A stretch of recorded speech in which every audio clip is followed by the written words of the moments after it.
This is TWiT.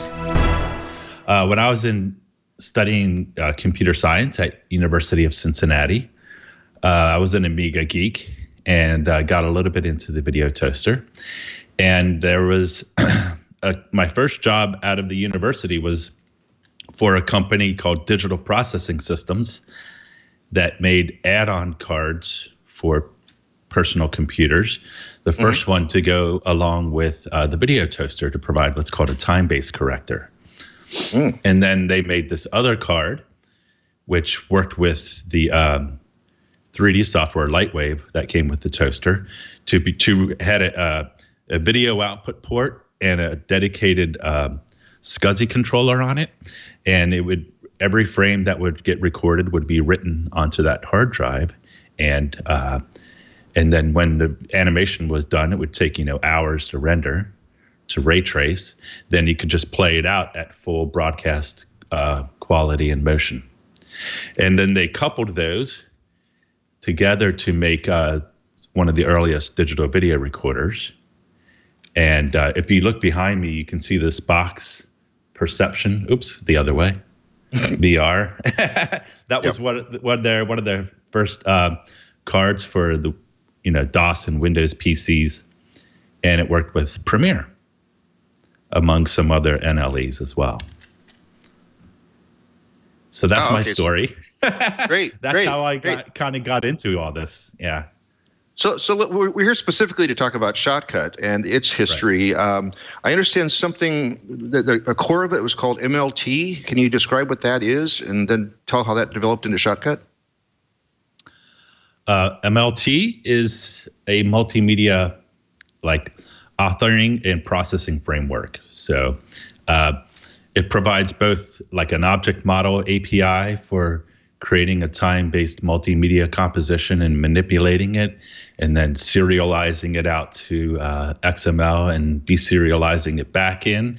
And it also provides the execution or processing engine that can operate in either real-time or non-real-time for rendering purposes.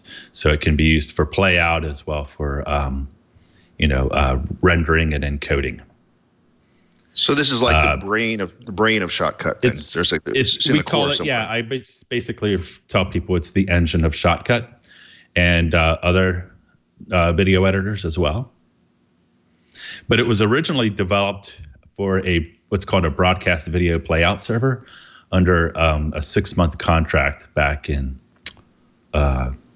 2004.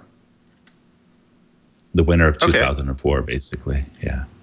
So what had you then? What had you then take that engine and decide to put your own wrapper on it? I mean, if there's already some existing stuff that uses as well, what was your distinguishing point for Shotcut? Okay. So originally MLT, or which I will now pronounce just Melt from now on, it was only really designed and initially written to run on Linux operating systems, and then BSD as well, because it was easily portable on POSIX systems, right? But near the end of the 2000s, there was some interest in going cross-platform, and that's both personal as well as other people and contributors. And there was a need to have initially basically like a test bed, cross-platform test bed for developing the cross-platform capabilities of MLT or Melt. So that was the initial motivation. But then I also thought, well, maybe I'll make a web service API for Melt, a cloud service. We didn't call it cloud at the time, right? No. That was kind of new. That was around, this thinking is around 2010.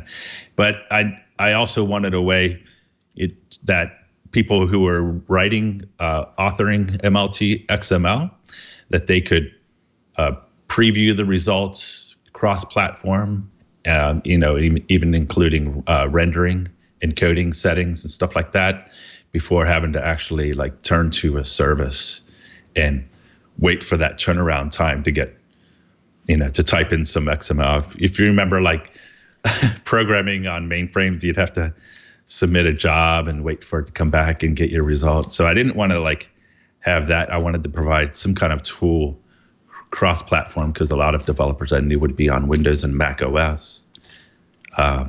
So that was some of the original motivations. But then